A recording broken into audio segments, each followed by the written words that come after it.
Alright, this is how a build order in action should look like.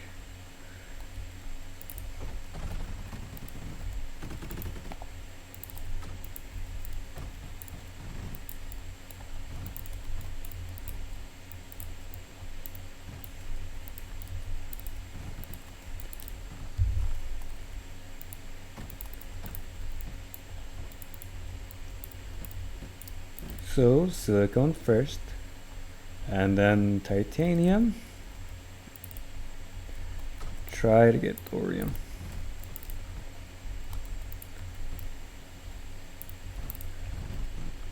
Water boost it.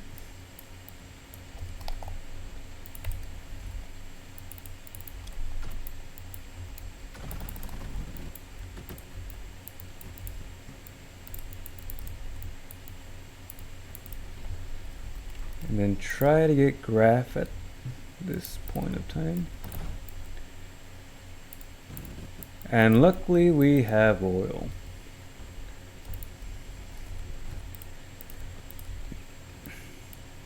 Keep in mind any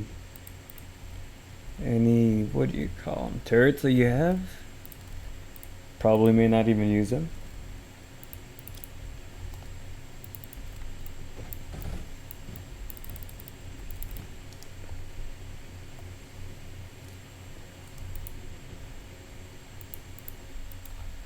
And the hex we will scout for will probably be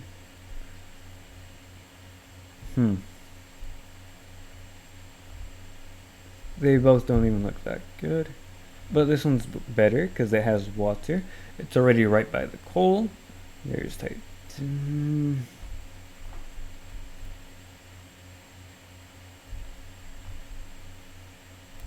Perhaps this might be the better ring. There's titanium, there's coal, there's thorium, right together. A good thing about that is when you do reach plast, and believe me, you can create an overdrive. Something that'll boost the amount of resources you get by simply speeding up the process. And you heard me well, speeding up the process. Within this circle, I believe so, you could probably get it all into here. And with the dome, you can fit so much more in, which is very lovely.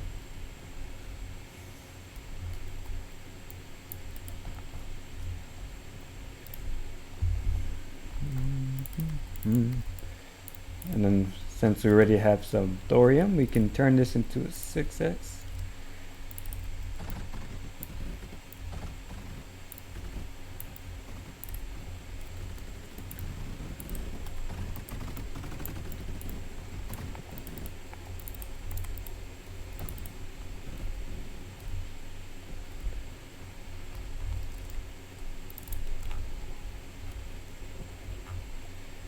Alrighty.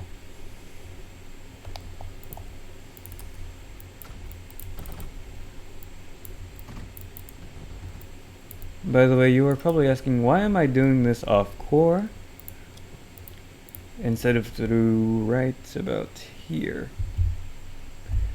The thing is, with this, I would much rather do this than have it leach from the core, even though you'd probably get your monos much quicker if you do hook them up to right here.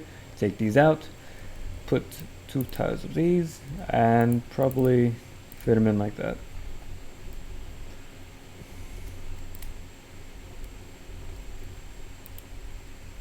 So once I have this in, I could probably, if not, get another one in.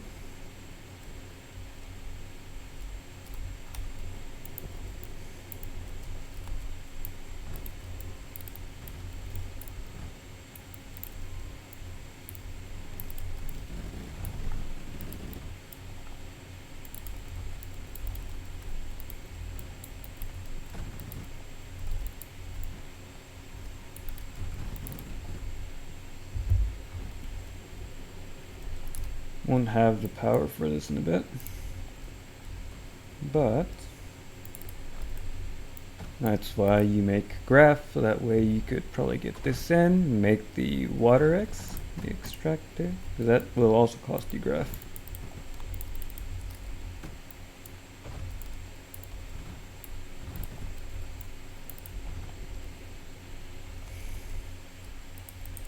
Then moving on to the very next.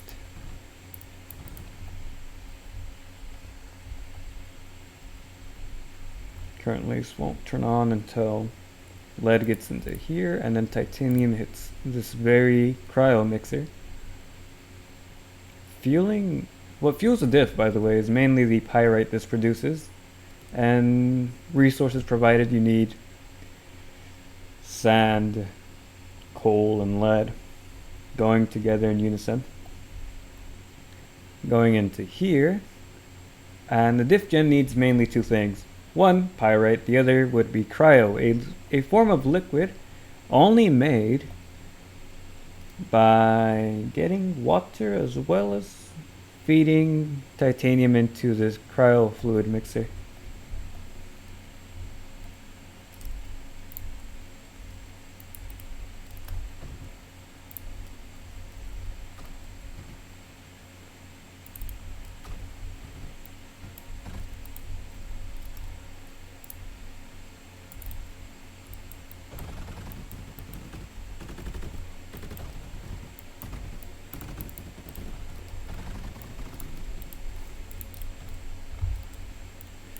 By the way, this will give me surge. What can surge do? Well, that will give you access to the bigger form of a boost, which is the overdrive, the dome. The dome can cover so much ground, so much area where you could potentially have your eco truly give you a, well, what would you call it? What is the word I am looking for? Rather boosting your eco. It will put you really ahead, considering it'll speed up the process of whatever eco is manufactured within that said dome.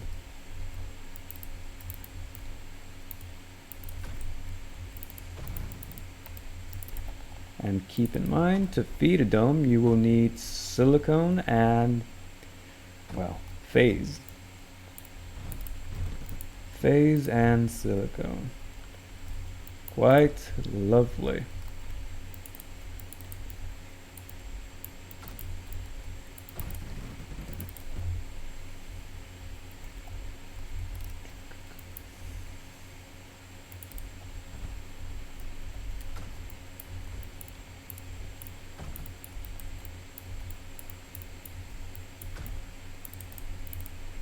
Once I get this in, power should be just fine. My graph is running very low.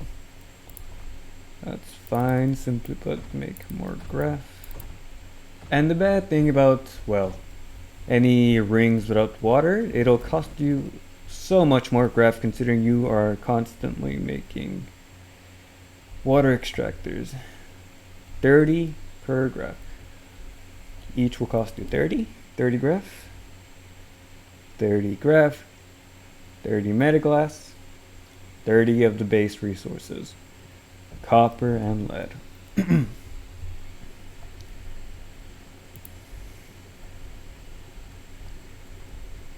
So yes. And here's where magic will get started.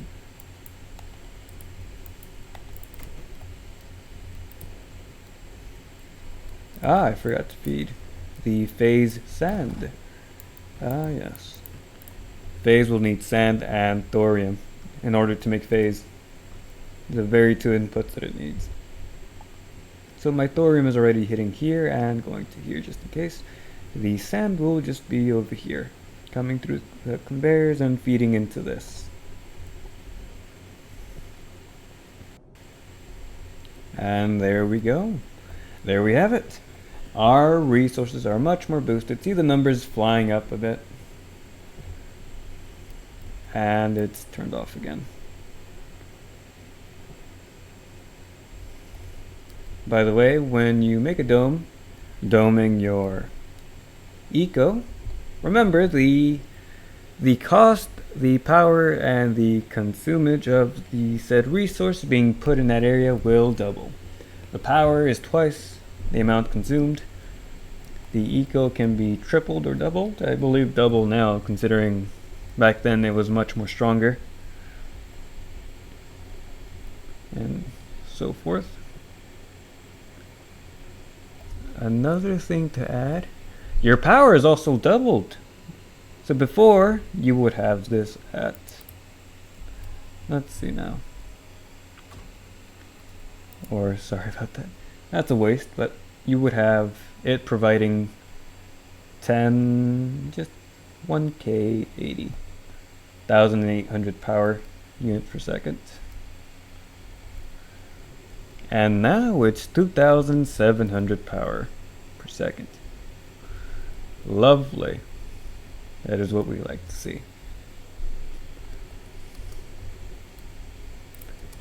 Going forward, I am going to expand downwards and eliminate this individual. Make sure to make defense, because if not, these will be free hexes that anyone can take. The free rings of eco that you made, the efforts that you extended to making this work, will be gone if you don't defend it.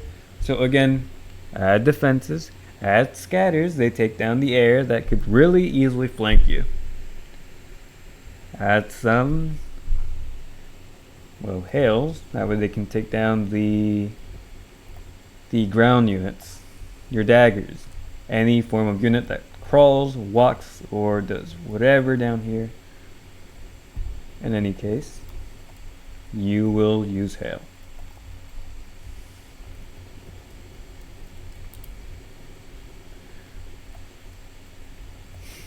And look at our resources. We're banking up.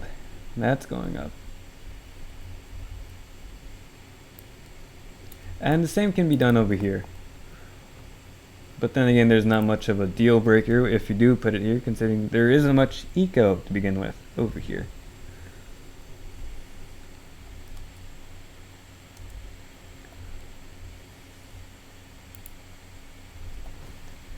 So once I've expanded down here,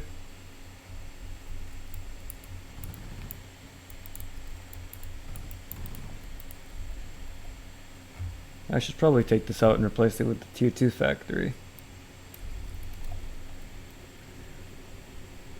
And the one I will probably go for will have power inbuilt in it, which is very useful.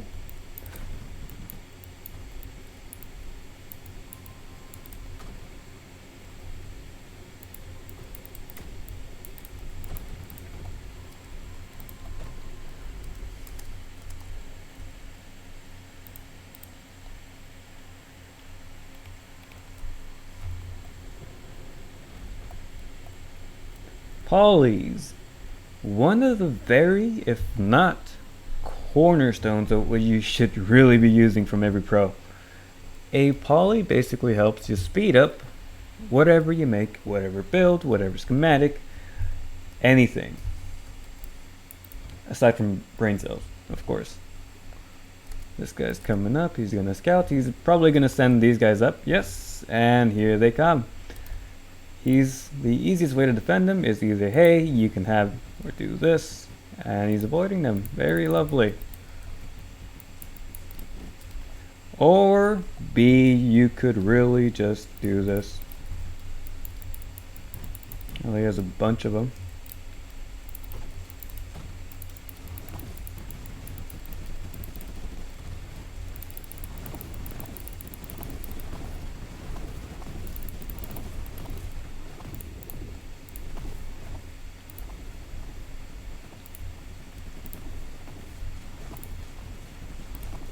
And we have successfully defended the very entourage of daggers. So lovely. And now with that, I am probably going to make tier 2 and harass some. Lovely. What are tier 2? Well, Yes, yeah, I forgot to mention, tier 2 aren't just polys. There are many diverse amounts depending on what situation you want, the way you should react, the way you should probably use them. Just like Atraxes are very universal in eviction.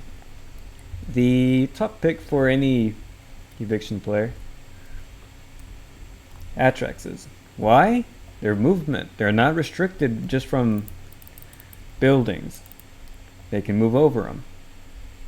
Another reason, they can arson, which is so useful when you want to really harass. And he's killed his own power. How lovely. Oh wait, it's not even connected. That is fantastic. I can just break in. Not that it matters, he only has one. I can split them up. Here I come in.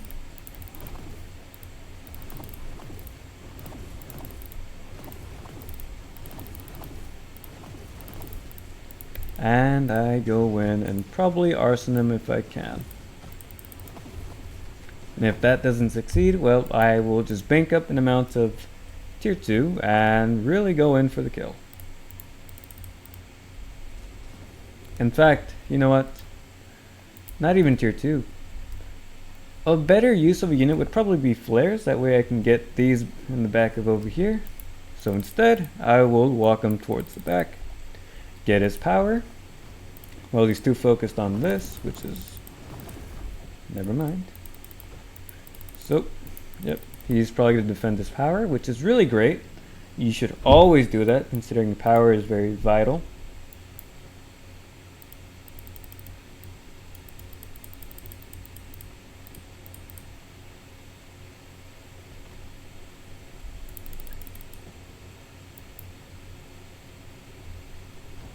If I break this, I should be able to break in once that is broken, because power is connected through here, through the lancers defending that area.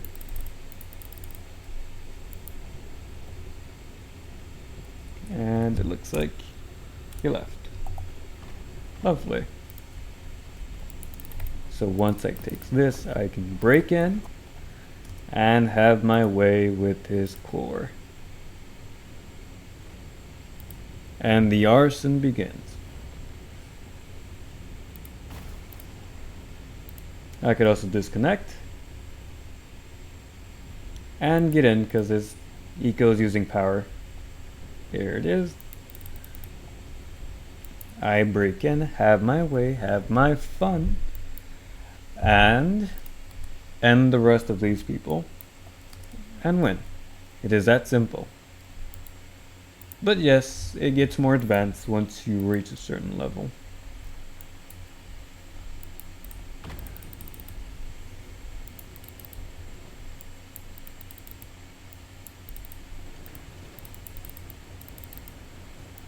Personally, I don't have to deal with his units. I can just break his founding circle, ring, hex, whatever the hell you call it.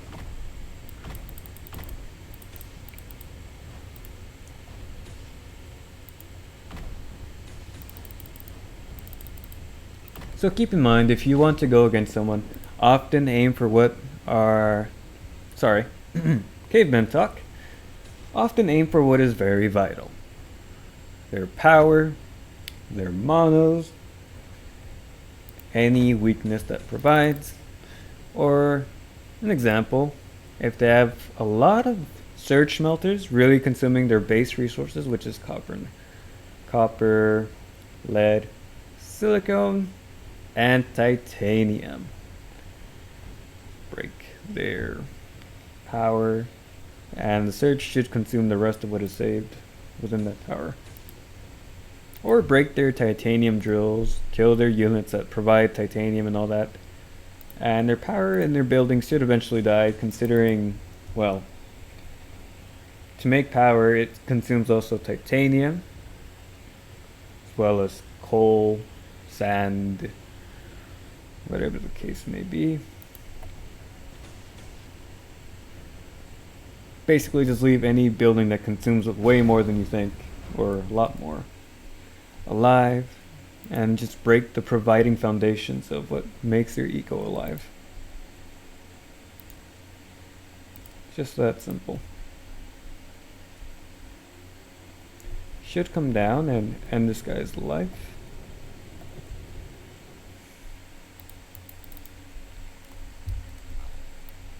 And I no longer need this, provided that, well, I take this one alive. Ah yes, also scout your enemies too. Scout them, see what they have. If they have defenses, well, not worth putting in. Unless you're zenith diving. If you're using like a bunch, you'd have to have like at least 100 if they're really well defended. So I'm going to take that building, and I'm going down there.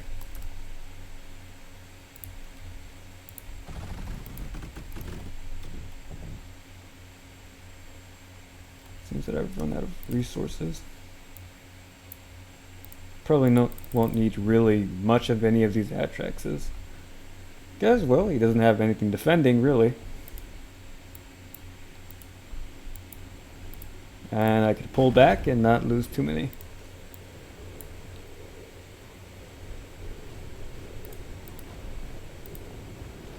His power is over here. Get this guy over here. Split his APM, which I've seen from Drex, which is really lovely.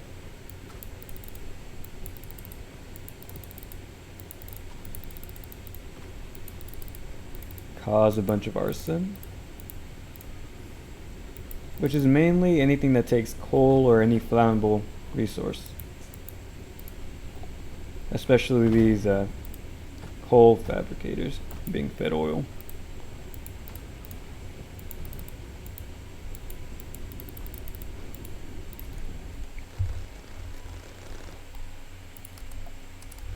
And that was successfully defended.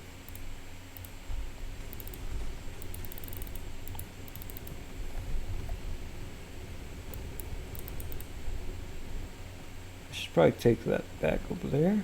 Once I get this, this will probably blow up in a bit. Well, not blow up, but who knows.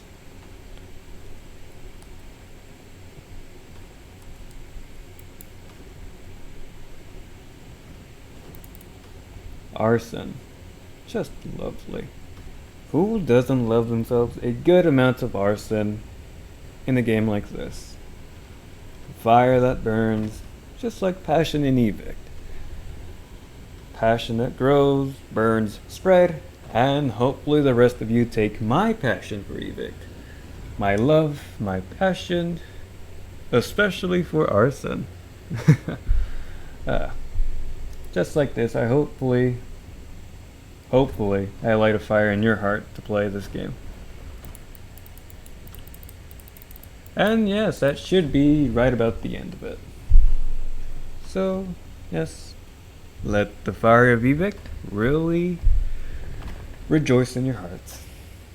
As always, I'll probably see you tomorrow, depending if I provide more or less the info I know. So yes, hopefully the forbidden knowledge you love, take, and use in Evict.